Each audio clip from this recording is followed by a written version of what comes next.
Trilha 4. Atração e Employee Experience.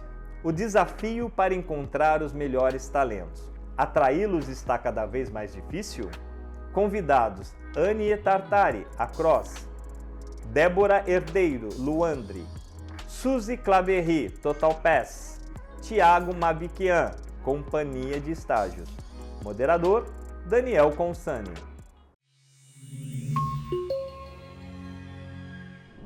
Olá, sejam bem-vindas e bem-vindos à roda de conversa número 3 da nossa trilha 4, Atração de Talentos e Employee Experience deste RH Top 5 2024, que reúne apenas empresas e profissionais que conquistaram a indicação ao Top of Mind de RH deste ciclo em 2024. Eu sou o Daniel Consani, CEO do Grupo Top RH, e antes da gente começar, eu vou me descrever. Eu sou um homem branco de estatura mediana, olhos castanhos, cabelos curtos e barba e bigodes curtos também. Eu estou no meu escritório em um ambiente relativamente bem iluminado, com paredes neutras e alguns objetos de decoração aqui atrás de mim. E eu estou vestindo uma camiseta preta. A gente vai explorar o seguinte tema hoje: o desafio para encontrar os melhores talentos. Atraí-los está cada vez mais difícil? Antes de você responder positivamente, eu já aviso que a gente vai ter bons caminhos a serem percorridos aqui para que a gente possa driblar esse desafio e encontrar os melhores talentos. A gente sabe que essa é uma atividade estratégica para o RH, então é por isso que a gente vai trazer, ou pelo menos vai discutir algumas das melhores soluções que estão no mercado hoje em dia. Então, comigo hoje, vão participar dessa atividade hoje comigo, a Annie Tartari. Ela é Head de Atração e Seleção na Across. A Across está indicada na categoria especial deste ano, Plataforma de Contratação de Jovem Aprendiz, Estagiário e Trainee. Também participa a Débora Herdeiro, gerente de operações de RH na Luandre. A Luandre está indicada na categoria Temporários e Efetivos. A Suzy Claverry vai participar com a gente. Ela é CHRO Latam da Total Pass. A Total Pass está indicada como solução de benefício de saúde e bem-estar no top deste ano. E também participa com a gente o Tiago Mavichian, CEO e fundador da Companhia de Estágios. Também a Companhia de Estágios está indicada na categoria Plataforma de Contratação de Jovem Aprendiz, Estagiário e Trainee. Bom, eu agradeço a presença de todos vocês, agora sim apresentando e já interagindo com vocês, e abro espaço, antes da gente começar o nosso bate-papo, para que vocês possam se descrever também, começando pela Annie. Annie, obrigado pela sua participação, fica à vontade para essa audiodescrição. Bom dia, André, bom dia, pessoal.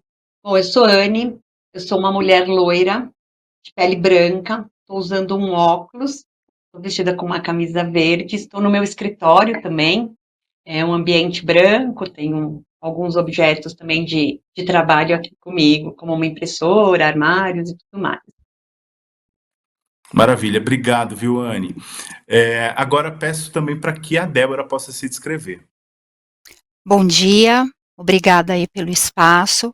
Eu sou a Débora, sou uma mulher branca, cabelo médio, cor escura, estou usando um óculos, uma blusa, um paletó bege.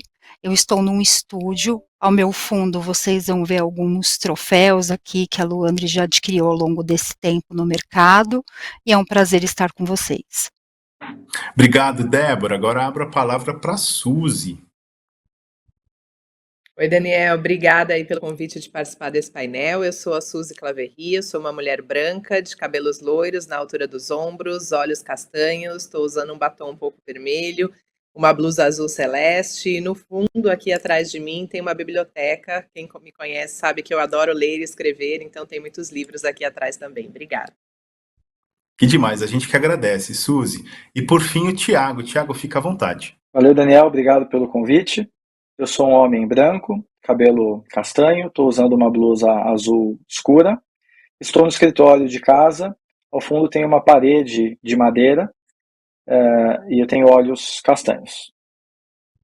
Maravilha, obrigado, Tiago, pela sua participação, obrigado a todos vocês, na verdade, e eu estou muito satisfeito que a gente vai abordar, vai endereçar um dos desafios mais estratégicos e mais perenes do RH.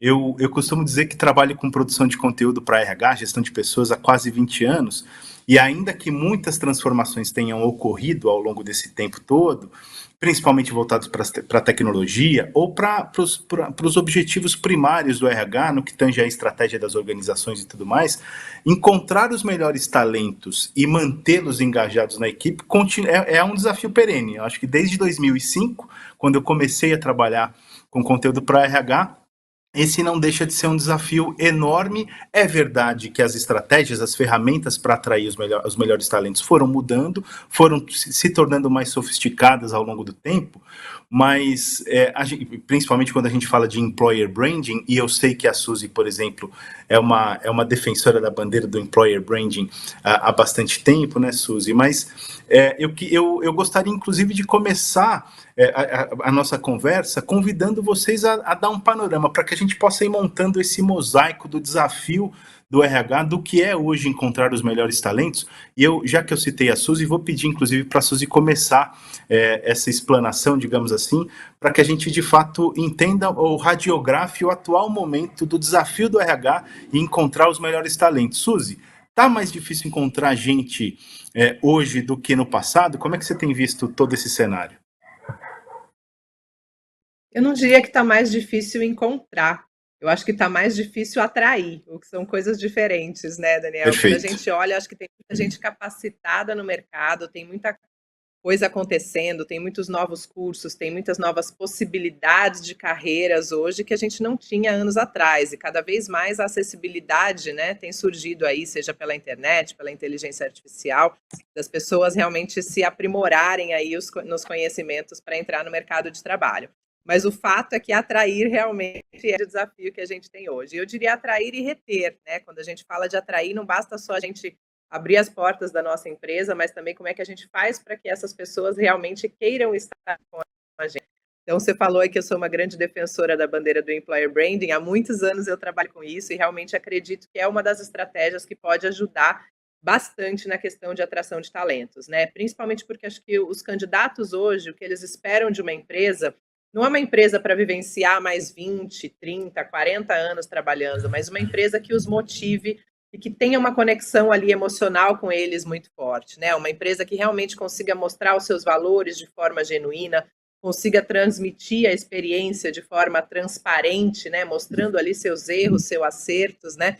Não fazendo com que aquela seja uma empresa perfeita, né? Que é o que a gente fazia bastante antigamente, né? De mostrar realmente ali as campanhas de publicidade, as campanhas para atração de candidatos de uma forma onde a empresa se colocava no estado de perfeição. A gente sabe que não é assim e o candidato hoje espera também que a gente conte para ele o que funciona, o que não funciona, o que a gente pode fazer melhor, o que a gente entrega como valor realmente de uma marca empregadora e o que não entrega. Então, acho que essa relação de transparência é uma questão bastante importante quando a gente fala de atração de talentos. Perfeito. Anne, de fato, as estratégias de atração dos talentos têm habitado, digamos assim, as conversas de RH, porque não está fácil encontrar os melhores talentos, não está fácil atraí-los, como a Suzy falou. Mas me parece que, e aí eu estou te convidando para compartilhar com a gente a sua visão, me parece que as novas gerações são atraídas por valores e por objetivos diferentes. Como é que você tem percebido isso no trabalho da Across? Isso é bem verdade, né? Acho que a geração mudou um pouco, né? Hoje em dia, a competição por oportunidades está bastante grande, né? Aqui na Across a gente trabalha com programas de estágio, trainee, e tem muita competição, né? A gente tem que atrair cada vez mais para que a gente consiga chegar num funil real, né, dentro do processo seletivo, mas as gerações mudaram. Hoje o jovem, ele não aspira mais um cargo de liderança, né, alguns deles não aspiram mais o cargo de liderança. Então, conhecer novas culturas, lidar com a realidade, a vivência de cada empresa, como a Suzy falou, né, então você mostrar o que cada empresa tem, até como defeito, para eles é bastante importante para que eles se identifiquem com aquela oportunidade. Acho que o atrair é difícil, mas o reter também é muito difícil, né? Hoje, a gente fez uma pesquisa aqui na Across faz pouco tempo, e 89% das pessoas candidatas que hoje já trabalham, continuam procurando uma oportunidade de emprego, né? E elas acabam saindo, né? por um benefício maior, um salário maior, ou porque não se identificou com a cultura daquela empresa. Então, tá bastante desafiador você atrair e você reter esse talento hoje em dia. Acho que quando a gente fala de estágios e trainees e tudo mais, e aí agora acionando o Thiago também para falar, já que é o segmento de atuação da companhia de estágios, me parece que mudou bastante a forma de atrair esses talentos, né, Thiago? Eu, pelo menos, sei lá, alguns anos atrás, e aí eu até quero que vocês me atualizem com relação a isso, mas assim, existiam muitas feiras estudantis, quer dizer, a atração ia muito pelo salário, né? Quer dizer, ó, pô, você vai ganhar um salário inicial super alto e tal. E me parece que aquilo que chama atenção hoje é diferente, né, Thiago? Como é que você tem visto os desafios da atração dos jovens atualmente? É verdade. Eu acho que vale destacar que a competição hoje que as empresas têm não é só no setor delas, né, ou na região delas. Quando a gente tem cursos EAD, ou até a disponibilidade de alguém que estuda EAD, por exemplo, se mudar, ou de estagiar, né, ou atuar numa empresa de forma remota, você tem essa questão, né, de você ter uma competição muito maior, um volume muito maior de empresas, né, ofertando vagas para essas pessoas. Então, você não compete mais localmente ou no seu segmento. Isso é um ponto importante. Outra coisa que eu acho que impacta bastante no trabalho e nesse desafio de atração é a questão da urgência das vagas, né? Todas as vagas são sempre urgentes e com SLAs apertados, e as empresas às vezes não têm tempo ou não conseguem se dedicar para o trabalho que a Suzy bem comentou, né? Que é um trabalho de employer branding, de construção de marca empregadora e de se conectar com talentos. Falando especificamente de estágio e de trainee, né? As feiras existem, continuam existindo, mas a gente usa uma estratégia 360 para se conectar com essas pessoas, né? Então, muito redes sociais, né? Google, TikTok, Instagram, né? Que são as redes onde a geração Z está presente. Então, você precisa estar lá. Muita ação com professor e coordenador, muita ação com faculdade, construção do banco de dados da própria companhia para poder garantir. E é um trabalho que às vezes as empresas têm dificuldade de fazer, né? Então a empresa ela atua em várias frentes, né? E a consultoria, às vezes especializada naquele segmento, ela se especializa para resolver aquele problema, aquela demanda. E aí você tem uma série de fatores que deixam o processo mais complexo, mas que a consultoria vai se especializando e vai conseguindo cobrir todos eles. Então, eu acho que quando você tem uma estratégia 360, né, e você consegue insistir nisso e entender as mudanças, né, geracionais e de expectativa, né, e de se conectar com cada público, você consegue, como a Suzy falou, né, encontrar as pessoas, você consegue atrair, e aí passam a existir outros desafios, né, que é depois da offer, como é que a gente vai fazer um bom onboarding, como é que a gente vai garantir uma boa experiência para esse colaborador, no sentido de ter desafio, de ter aprendizado e de não deixar, né, o que a Anne falou, ele de repente está dentro da empresa, mas olhando para uma outra oportunidade. Perfeito. Agora, acionando a Débora. Débora, quando os RHs procuram a Luandre para solucionar os seus desafios de atração, de recrutamento, quais são os principais desafios, as principais dificuldades, os principais problemas que eles buscam a Luandre para tentar resolver junto com eles? Acho que a gente tem 2 aspectos, né, além do que meus colegas já colocaram, é claro que a gente tem ali um prazo, uma expectativa de colocar esse profissional operando em curto prazo, até porque já é para suprir uma demanda que está acontecendo naquele momento, mas existe um papel consultivo também de nossa parte. Então, a primeira delas é entender ali do gestor quais são as expectativas que ele tem para esse profissional. Ele tem ali uma tarefa técnica a ser executada, mas é importante também que o que vai prevalecer, o que vai fazer com que este profissional fique, é se ele tem ali habilidades e competências comportamentais que estão aderentes também à cultura daquela empresa. Então, acho que tem que haver ali um casamento entre isso. Então, eu tenho ali um profissional que tem as competências técnicas para executar aquela atividade, mas que ele também tem ali valores, que estão aderentes, que ele tem aquele senso de pertencimento à organização que ele vai ingressar. Então, isso vai fazer com que ele permaneça por mais tempo. Quando a gente compara as gerações, né, então a gente geralmente vem de uma geração onde as pessoas ficavam muito tempo dentro de uma mesma empresa, construíam ali carreira, então a gente buscava cada vez mais ali estabilidade profissional, né. Hoje, o que a gente percebe é que existe também essa necessidade desses profissionais que ingressam no mercado de trabalho, mas associados também à qualidade de vida. Então, além do salário, de um pacote de benefícios, o que vai ser proporcionado, o que eu tenho, o que vai fazer com que eu mantenha ali uma qualidade de vida encerrando o meu expediente. E isso vem sendo ali um fator que é considerado até no aceite de uma proposta quando é feita para este candidato, né?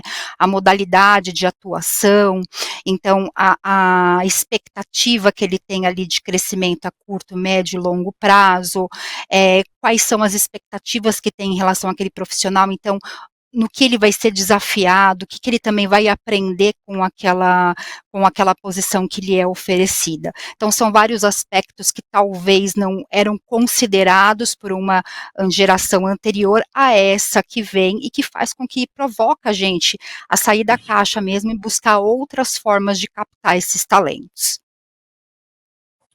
Show de bola. Suzy, olha, eu fiquei com a impressão, gente, e aí eu fico observando aqueles termos que são repetidos ao longo das falas de vocês para buscar algum tipo de ponto em comum dos desafios que os RHs têm enfrentado ou têm trazido à baila, as conversas e tudo mais. E acho que quase todos vocês citaram prazos apertados, né? Acho que foi o Thiago que falou de SLA, quer dizer, tudo isso. Me parece que todo processo seletivo tem que ser feito para ontem, né? E aí os prazos apertados geram desafios extras, quer dizer, encontrar os melhores talentos, atrair e encontrar os melhores talentos num prazo apertado fica mais difícil. Ao mesmo tempo, todos parecemos concordar que trabalhar em employer branding, uma marca empregadora, é algo valioso para a construção de marca, justamente porque isso vai ajudar a atrair os melhores talentos, mas isso leva tempo. Né? Employer branding, como todo trabalho de branding, não é do dia para a noite, é uma construção e tudo mais. Aí me parece que já há um conflito, né, Suzy? Quer dizer, a gente precisa ter um trabalho mais de base, mais de fundação, para que as empresas encontrem os melhores talentos, mas os prazos parecem ser sempre muito, muito apertados, muito curtos e tudo mais. Este é um dos principais desafios do segmento, digamos assim. Como é que você vê isso? Eu acho que é um dos principais desafios, sim, viu, Daniel? Eu vejo também, além da questão do tempo, né, a questão a gente falar tanto do RH estratégico. A verdade é que hoje a gente ainda tem muita dificuldade de ser estratégico, e não só pelo RH, mas também pelo formato, às vezes, como as empresas são, né? Se hoje houvesse, na maioria das empresas ali, uma programação de contratação, uma questão de como é que você planeja o workforce planning daquela empresa, como é que você olha para o crescimento, pensando nas necessidades de negócio, no que você vai ter de trajetória futura, vai abrir uma operação em outro lugar, vai precisar de pessoas diferentes aqui. Se a gente, como RH, tem essa visão mais estratégica, a gente não fica tão preso a essa questão de prazos, o que sempre compromete a gente, né? Quando você tem que contratar alguém de uma forma mais rápida, nem sempre esse processo seletivo ele sai de uma maneira positiva. Seja para a própria empresa, que executa aquilo e às vezes não consegue chegar no melhor talento ou no talento que ela gostaria, e também para o próprio candidato que participa do processo, né? Que nem sempre a gente consegue executar um processo de qualidade com pouco tempo. Então, é importante pensar nesses cenários todos quando a gente fala disso, né? E quando a gente olha para esse RH estratégico, ele tem que estar muito mais próximo do negócio, do CEO, né? Tratando realmente aquele processo de contratação de pessoas de uma maneira muito mais assertiva, né? Menos reativa ali, esperando que aquele talento chegue ou que aquela demanda sobre a contratação daquele talento chegue, para que realmente tenha uma proatividade, tenha uma pipeline de talentos, né? Tenha pensando ali numa construção de marca empregadora. E aí o que você falou sobre marca empregadora é muito real, né? A gente não pode construir a marca empregadora do dia para a noite. É uma coisa que você planta uma sementinha ali e vai cultivando aquela planta até ela crescer. Claro que quando você tem uma estratégia de marca empregadora que já vem de algum tempo, que vem provocando ali uma marca empregadora forte, isso facilita, sem dúvida, em todos os processos seletivos e ajuda principalmente nessa questão do SLA. Acho que quando a gente fala de uma estratégia de employer branding, esse é um dos principais benefícios. Por quê? Porque quando você já tem uma marca empregadora forte, conhecida, as pessoas já sabem o que você é como empresa, o que você faz, os benefícios que você oferece, você perde menos tempo no processo seletivo, onde os recrutadores, por exemplo, têm que explicar o que é a empresa, o que ela faz e etc., convencer, às vezes, as pessoas de que realmente aquela é uma boa empresa para se trabalhar. Quando você tem uma marca empregadora forte, esse investimento tem que vir em paralelo aí a essa estratégia de RH, tem realmente uma percepção muito mais rápida daquela empresa e muito provavelmente você vai fazer menos esforço para contratar ou atrair esses talentos, né? O seu pipeline já vai estar garantido por mais tempo, as pessoas já vêm naturalmente querendo trabalhar na sua empresa, porque torna-se uma empresa desejada nesse processo. Então, com certeza, a estratégia de employer branding ajuda muito, mas sem dúvida, se a gente tiver um planejamento estratégico sobre esse tipo de contratação, entendendo o cenário da empresa, né, e para onde vão os negócios, facilita muito para que a gente possa criar, além do employer branding, outras estratégias de sustentação na atração dos candidatos. Boa. Mas me parece também que as novas tecnologias, né, gente, também ajudam a acelerar o processo, né, ou torna tudo mais ágil, pelo menos em nível de seleção, de avaliação e tudo mais. Entrando mais na questão das novas tecnologias e como elas têm impactado todo o processo de atração, retenção, employee experience e tudo mais, queria convidar vocês a falarem um pouquinho também sobre as transformações que têm ocorrido nos últimos anos, porque eu acho que as novas tecnologias têm deixado também as empresas mais... não sei se é essa palavra, mas mais acomodadas, né? Ou pelo menos entendendo que dá para fazer um processo seletivo mais rápido, porque as novas tecnologias ajudam, porque hoje selecionar currículos é muito mais rápido e tudo mais. Então, e a gente acaba esquecendo que a construção de marca empregadora leva tempo e tudo mais. Como é que você tem visto, Anne, agora direcionando para a Anne, como é que você tem visto esse impacto, Anne, das novas tecnologias, da chamada transformação digital nos processos de atração e retenção de talentos? Tá mudo, Anne? Desculpa, gente. Imagina, pode seguir. A tecnologia ajuda muito, né? Principalmente para gente que trabalha com processos de massa, né? Com alto volume de inscritos, então ter uma tecnologia que faz um filtro nos ajuda bastante, né? A gente trabalha com provas online, muitos candidatos, inteligência artificial, mas a gente tem que tomar muito cuidado, né? A tecnologia, ela ajuda, mas ela também não traz o candidato pronto, preparado para o processo seletivo. Então, a gente trabalha para fazer um filtro, mas aí o recrutador, né, a consultora, olhando para competências, comportamentos, para trazer o candidato mais alinhado àquilo, a expectativa do cliente é bastante importante. Acho que o cliente, a gente falou muito de SLA, né, de processos curtos e ágeis. O que a gente se depara muito hoje em dia é que, às vezes, algumas empresas acabam colocando muita tecnologia, muitos games no processo seletivo e acaba deixando o processo mais longo, mais moroso, né? A gente trabalha com uma geração bastante ansiosa, então tem que tomar cuidado com isso. Mas a tecnologia ajuda, a inteligência artificial é super importante, porque ela traz os candidatos com um comportamento que faz sentido para aquele processo seletivo que a gente está trabalhando, mas a gente tem que tomar muito cuidado com a quantidade de etapas, com a quantidade de provas que a gente coloca. Às vezes o processo fica longo com várias provas, porque a gente acaba excluindo potenciais talentos que a gente deveria seguir no processo, né? Então, eu queria até complementar a fala da Anne, né, e isso a gente está considerando ali posições e profissionais que estão inseridos, né, neste meio digital. mas por diversas vezes a gente atende uma demanda sazonal ao longo do ano, onde além dos processos volumosos, a capilaridade, né, das vagas que são abertas, elas fazem com que o recrutador, ele se adeque não só ao tipo de ferramenta que é utilizada, como também o formato. Então, por diversas vezes, é necessário que a gente vá sim para campo, que faça um processo presencial, que busque ali, principalmente em regiões mais afastadas dos grandes polos, este profissional que às vezes é excluído digitalmente, né? Ele não vai ter acesso a uma ferramenta, ou então o simples fato de ter ali muitas etapas a serem cumpridas, muitos testes, hoje estimulam, né? Não, isso é muito difícil, então ele já para no meio do caminho o processo para avançar para o próximo. Então, acho que você precisa avaliar qual é a posição que está sendo trabalhada, quem é o seu público-alvo e, em cima disso, estruturar um processo seletivo que vai ser assertivo. Faz sentido uma inclusão de prova? Faz sentido ali uma inclusão de um teste? Ou então uma entrevista com base ali nas experiências, entender quais são as expectativas daquele profissional? Vai ser muito mais assertivo para atender aquela necessidade do cliente.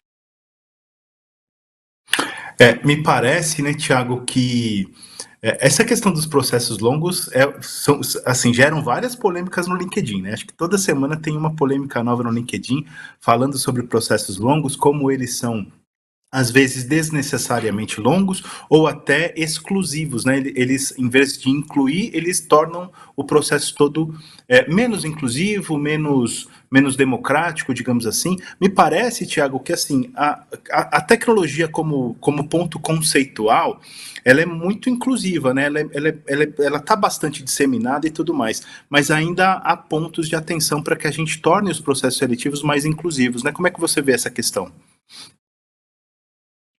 É verdade, Daniel. A gente se preocupa bastante com a duração do processo, né? Então a questão do número de etapas e o tempo. Então, se você fizer um processo em menos tempo, você consegue atender um anseio muito grande do candidato, que é comunicação constante, que é ter feedback e que é ter clareza. O pessoal fala bastante de processo seletivo humanizado.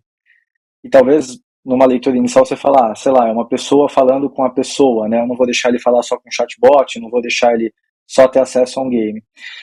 Mas eu acho que é respeito com o candidato, sabe? Você estar disponível para atendê-lo quando ele te chamar, né? Então, aquelas empresas que escondem telefone, sabe? Que dão um canal que o cara manda mensagem e ele recebe resposta uma semana depois, ou não recebe, ou é um robô atendendo que não leva a lugar nenhum. Tudo isso irrita e desgasta o candidato. Isso olhando sobre o aspecto de experiência, né? E com quem que a gente está competindo, né? Você pega Amazon, Mercado Livre, né, Netflix, iFood, quer dizer, tudo tem uma experiência muito positiva, muito personalizada para a pessoa, né? E quando ela chega na parte de processo de seleção, ela tem uma experiência muito ruim. Então, sobre o aspecto de experiência, é um ponto que o RH precisa se atentar para a gente continuar evoluindo. Acho que estamos evoluindo e estamos chegando em níveis muito melhores do que nós tínhamos, mas é um caminho que precisa ser percorrido. Olhando sobre o aspecto de inclusão, né, e de diversidade, eu acho que várias evoluções também aconteceram, né? Por exemplo, sites acessíveis, por exemplo, calibração e teste que a gente faz na IA. Então, a gente, por exemplo, sempre ranqueia, né, o candidato pelos filtros técnicos, pelo assessment, e olha também o que a IA apontaria como um candidato dentro do perfil, né? Você começa a fazer cruzamento e calibrações para ver se não tem nenhum viés, se realmente não está excluindo ninguém. E tudo isso de forma rápida, né, enxuta, como eu falei, para garantir para o candidato uma experiência positiva naquele processo. Lembrando que quando ele usa uma consultoria, né, como a companhia de estágios, como a Cross, nós estamos falando em nome da marca, né, em nome daquela empresa. E o candidato vai relacionar aquela experiência que ele teve àquela marca.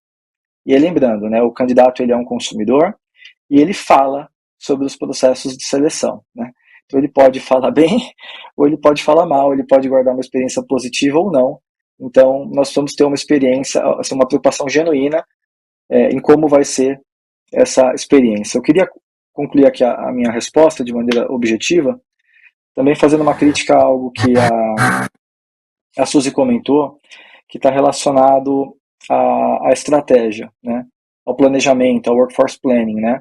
Então, não dá sempre para apagar incêndio, e a gente tem que pensar, dentro desse aspecto de planejamento, em ações de base que vão dar para a gente mais possibilidade e mais facilidade de conduzir esses processos. Se a gente muda a estratégia toda hora, todos aqui somos de RH, nós sabemos da rotatividade que tem, da mudança que tem, a gente não consegue dar o tempo, né?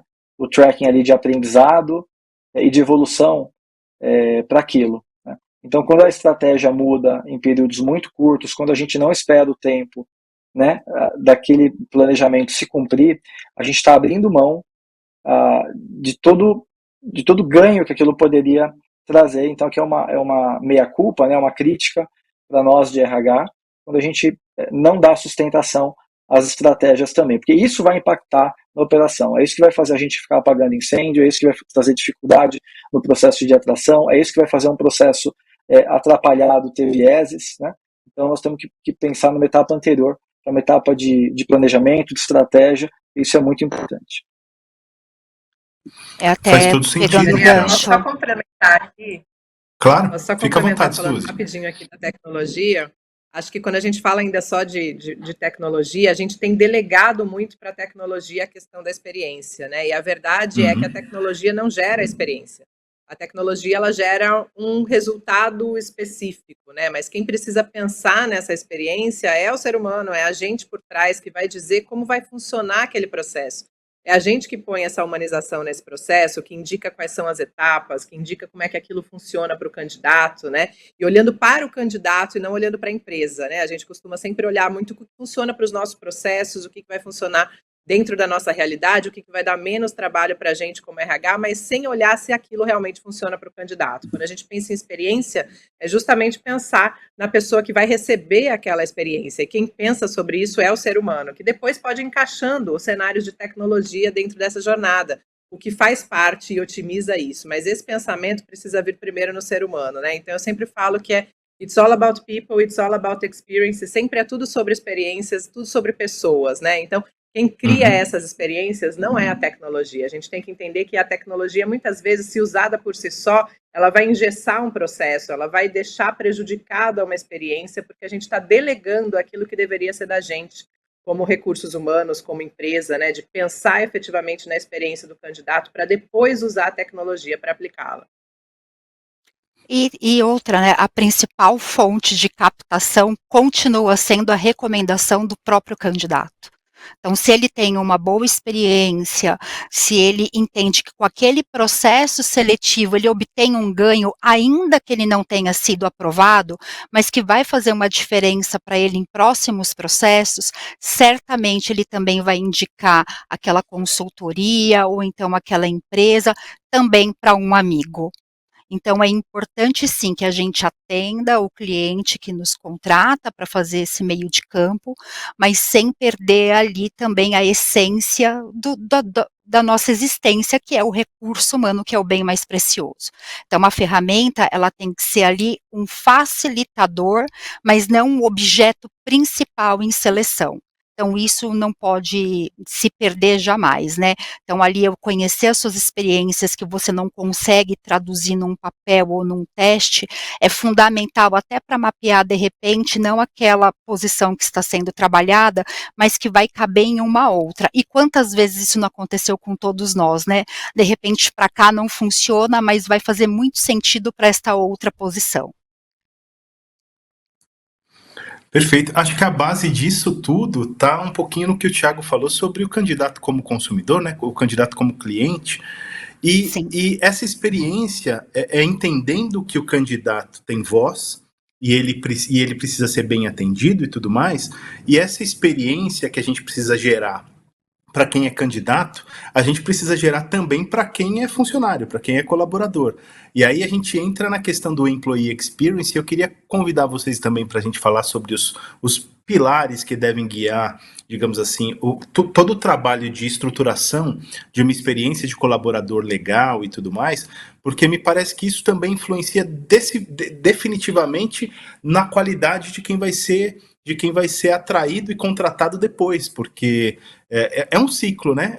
Quem está na empresa gosta, veste a camisa e está feliz ali, a tendência é que outras pessoas queiram estar lá também. Então, queria convidar a Anne para falar um pouquinho sobre a importância de trabalhar também em Employee Experience, com olhos, obviamente, para que a empresa tenha um ambiente de trabalho saudável, próspero e tudo mais, mas também no impacto que isso gera nas políticas de atração e retenção. Anne, como é que você vê isso? Bom, a gente fala um pouco da jornada, né, do Isso. processo, né? Então, a gente começa uma seleção, aí a gente tem a comunicação, e a parte importante é como a gente engaja e mantém ele aqui dentro, né? Acho que a gente falou, acho que foi a Suzy que falou um pouquinho da experiência dele, que ele fica sabendo como foi o processo seletivo. Então, se o candidato que está lá dentro, né, o funcionário que está dentro da empresa, ele gosta do ambiente, ele se sente confortável, ele se sente cuidado, né? Tem um acompanhamento, ele vai falar bem. Hoje a gente trabalha com muita rede social, o candidato, quando vai participar de um processo seletivo, ele vai conhecer aquela empresa. O Thiago falou um pouco de Amazon, de Netflix, né? A gente conhece essas empresas, mas como que elas são lá dentro? Como que é a cultura? Então, eles vão atrás. Então, existem sites que falam um pouco sobre como é trabalhar nessas empresas. Então, se você tem esse cuidado com o seu funcionário hoje, se você tem esse engajamento, se você mantém ele, faz um processo fluido, obviamente os candidatos vão se atrair para a sua empresa, né? Eles vão ter o interesse de trabalhar lá dentro, de se manter lá dentro. Não tem a ver só com o salário, tem a ver com o desenvolvimento, com quem ele trabalha, né? Quem é o seu líder? É um líder cuidadoso, um líder que mantém, né? Que mantém uma proximidade com o seu time. Isso faz com que ele engaje, com que ele queira continuar na empresa e ele vá falar bem, né? Hoje eu vejo muitos dos jovens falando: eu não quero participar desse processo seletivo porque eu ouvi dizer que a empresa é agressiva ou é meritocrática, que seja, mas eles vão buscar conhecimentos do como que é o dia a dia, né? Como que é a cultura dessa empresa. Então, isso precisa ser cuidado com o time que está lá dentro, né? Para que lá fora eles tenham interesse em participar do processo seletivo. E me parece, né, Débora, que não há verdade absoluta, né? Porque se a gente pensar na questão das demandas geracionais, aquilo que é um bom ambiente ou algo legal para uma geração pode não ser para outra, né? Acho que esse é um desafio adicional quando a gente fala da jornada do colaborador, né? Sim, esse vai ser o principal ponto, é entender qual é a característica da empresa, qual é a cultura da empresa, o que ela tem ali de clima organizacional, como são as pessoas, quais os perfis dessas pessoas, e entender qual é o perfil de candidato que vai fazer sentido dentro daquele meio. Então, de repente, ela tem um ambiente ali mais disruptivo, uma hierarquia ali que é transversal, então uma pessoa que é mais conservadora talvez não se adeque tanto a esse ambiente. Então é fundamental que a gente faça a análise ali das competências técnicas, mas sem perder ali o perfil da empresa e também o perfil do candidato que está ali pretendendo essa vaga, e que isso já seja feito e seja dito no processo seletivo. É claro que a gente tem a expectativa que este candidato ele já vá para o processo com informações, que ele busque informações sobre a empresa no qual ele pretende ali se candidatar a uma posição, mas se isso não acontece, é importante que a gente contextualize um pouco ali da cultura da empresa, quais são a visão, os valores, se isso vai de encontro ao dele, como que é esta pessoa ali, não só em relação à execução de uma atividade, mas em relação a habilidades e características comportamentais. Isso é o segredo de fazer funcionar, de fazer dar certo. Ou então você, por vezes, pode ter uma pessoa ali que é mais conservadora, uma pessoa que já tem ali uma vasta experiência de mercado, mas é muito antenada, busca ali, de fato, estar num ambiente ali mais disruptivo, onde tem ali uma outra cultura, e vai funcionar. Então, é uma personalização que é feita em cada entrevista, em cada emissão de parecer e numa recomendação ou não para o cliente, para o gestor que está contratando. E é importante que o gestor ele seja convidado para este processo e para participar de todas as etapas, para ele entender o que vai funcionar ou não para o dia a dia e também ali o que vai fazer com que a interação ocorra de forma mais natural e mais fluida com as outras pessoas que ele tem na equipe. Esse é um ótimo ponto que eu queria até trazer para o Thiago, porque isso vale para a contratação e vale para a experiência do colaborador também, que não está tudo nas costas do RH, né, Thiago? As lideranças da empresa, acho que são cruciais para a qualidade tanto da contratação quanto da jornada, a experiência do usuário lá dentro, né? Como é que você vê isso? Isso aí, Daniel. Eu acho que já tem uns 10 anos que eu concluí a pós e se falava naquela época, né, de RH estratégico e do RH, na verdade, capacitar o gestor para ser braço de RH nas áreas. Vou te dizer da nossa experiência, nós temos aqui 90 pessoas, é uma empresa que tem 18 anos, e eu falo que a gente gerencia expectativas, né? Então você tem do colaborador que entra uma expectativa de aprender, uma expectativa de ser desafiado, uma expectativa de ganhar bem, né, de ter bons benefícios, e ele está olhando, né? É sempre um trade-off, ele está analisando a oportunidade que ele tem hoje aqui dentro da companhia de estágios e está olhando o mercado. Como é que a gente vai criar esse ambiente favorável para ele entender que a carreira dele está num bom momento e está evoluindo aqui dentro, né? E aí cai na liderança, né? A liderança precisa estar muito comprada, engajada em fazer chegar. E o que a gente tem usado aqui, que tem funcionado, é comunicação, né? Então, a gente pergunta, a gente conversa, a gente deixa a pessoa expor as dúvidas, os anseios delas e diz o que é possível, né? Com transparência e com clareza. O que é possível fazer, o que não é, que expectativa nós vamos conseguir atender. E a gente, às vezes, menospreza a conversa, mas a gente consegue resolver muita coisa, né, num alinhamento, numa conversa, do que não ter isso, né? Às vezes a pessoa imagina um cenário, mas eu achei que não teria chance, eu achei que não daria para mudar, eu achei que, mas esse achismo a gente resolve conversando e vamos dizer se é ou se não é possível. Outra coisa é falando da estratégia, né? Falando de para onde está indo o negócio, né? De como a gente está indo. A gente tomou uma decisão alguns anos atrás, né? De ser uma empresa orientada a dados.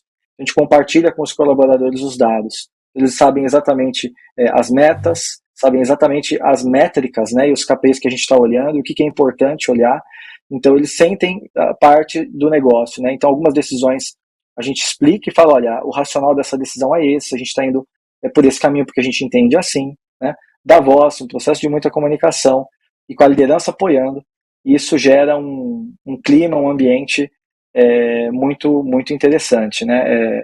Eu sei que é bom dar exemplo, a Anne falou, a Débora também, de como é trabalhar numa empresa, né? Então o pessoal olha os sites, né? Olha o Glassdoor, e a gente aqui tem uma preocupação genuína com isso, né? Então se as empresas, né, se as pessoas forem conferir lá Glassdoor de companhia de estágios, nota de Facebook, né, nota de Google, né, elas vão ver que a gente está lá com 4.9 de 5, no Glassdoor 4.7 de 5, GPTW, prêmio fornecedor de confiança. Então assim, você cria um ambiente, você começa a ter essas certificações, e aí o discurso ele é coerente com a prática, né, o walk the talk. Então, a gente consegue dizer uma coisa que efetivamente está acontecendo, né, e essa verdade, sabe, essa coisa de conexão e de você ser sincero, de você, isso dá resultado, né, a prova está aí.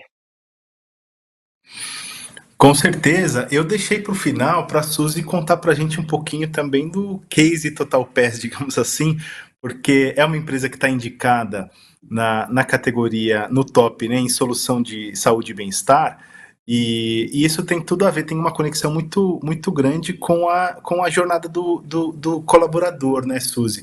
Queria que você contasse um pouquinho para a gente também sobre os seus desafios à frente do RH da companhia e como é que você tem trabalhado o Employee Experience aí, antes da gente finalizar. Legal, Daniel, pergunta super bacana, né? Quando a gente está falando da Total PES, a gente está falando de uma empresa de benefícios, né, para a saúde física e saúde mental.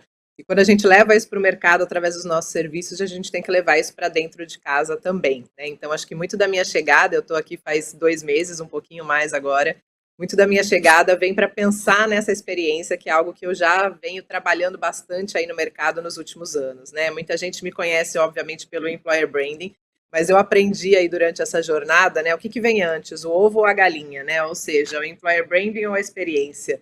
Na verdade, a experiência vem antes, porque quando a gente está falando de Employer Branding, a gente está falando da forma como as pessoas enxergam a nossa marca como uma marca empregadora, ou seja, a forma como essa marca é vista, a reputação que ela tem para as pessoas como empregadora.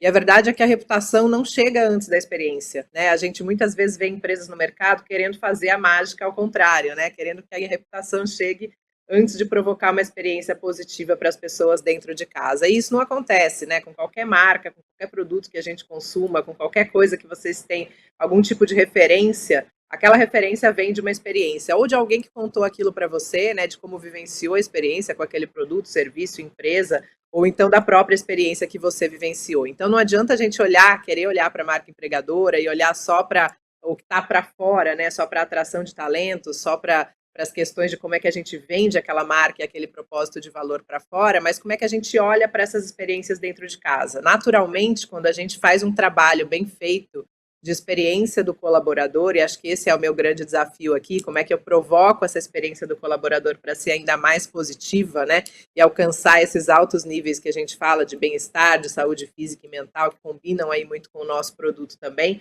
Como é que a gente cria essa experiência positiva dentro de casa, porque naturalmente ela se reverbere depois para fora, né? Quando você tem uma experiência positiva, é natural você comentar sobre essa experiência para outras pessoas, é natural que você vá num almoço de domingo, num churrasco com a família e vai comentar como é a sua experiência de trabalho, né? Então, muito disso tem a ver com a experiência que você vivencia e com a forma como as pessoas falam dessa experiência, tem que ser de uma maneira muito natural, né? E não de uma maneira impositiva ou não de uma maneira onde pareça realmente ali a propaganda. A gente tem que falar sobre a verdade, sobre a genuinidade, o que é certo e o que a gente não faz tão bem dentro de uma empresa, tratar isso de uma forma mais natural, vulnerável, mas trazer essa experiência para muito perto do colaborador, né? Ser uma experiência próxima, humanizada, onde ele sinta que tem crescimento e que esse crescimento acompanha também o crescimento da empresa, que nem tudo é perfeito, mas existe uma escolha, que é a escolha de estar ali. Então, acho que quando a gente fala de experiência do colaborador, o que a gente não quer é reter talentos, a gente quer que a pessoa queira estar ali com a gente o máximo de tempo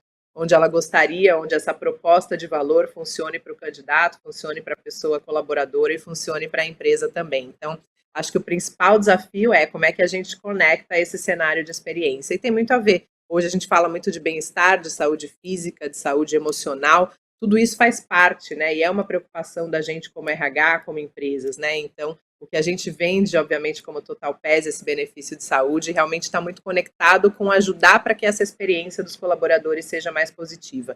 E a gente tem que fazer isso começando dentro da nossa casa aqui. Então, acho que esse é o meu grande desafio. Como é que a gente transforma essa experiência para ser ainda mais positiva aqui na Total PES? Fantástico, é isso, né? A gente não quer que o funcionário fique, a gente quer que ele queira ficar. Acho que esse é o desafio, Suzy. Eu quero agradecer imensamente pela participação de vocês, desejo muito sucesso, parabenizo vocês pelo trabalho, tanto a Anne quanto Débora, Suzy e Thiago. Obrigado mais uma vez. E a você que está nos ouvindo, quero deixar só o recado para que você possa continuar acompanhando as próximas rodas de conversa aqui no nosso evento e também, claro, deixo o convite para você fazer parte do colégio eleitoral do Top of Mind GRH. É só acessar topofmindgrh.com.br. Você faz um breve cadastro e já pode votar na segunda fase do Top of Mind GRH deste ano, e o seu voto pode sim ser decisivo para que a gente conheça os grandes vencedores na festa de outubro, dia 24 de outubro. Tem a grande festa, já tem ingressos à venda, inclusive. Mais uma vez, deixo o convite ou o recado para você se inscrever ou para você buscar os ingressos do Top of Mind de RH e também para continuar acompanhando as rodas de conversa aqui no RH Top 5 2024. A gente se vê por aí, um grande abraço e até a próxima. As votações para a edição 2024 do Prêmio Top of Mind de RH terminam no próximo dia 30. Acesse, inscreva-se e vote! A entrega do Prêmio Top of Mind de RH 2024 acontecerá no dia 24 de outubro a partir das 17h30 no Tokyo Marine Hall. Adquira seu ingresso com antecedência.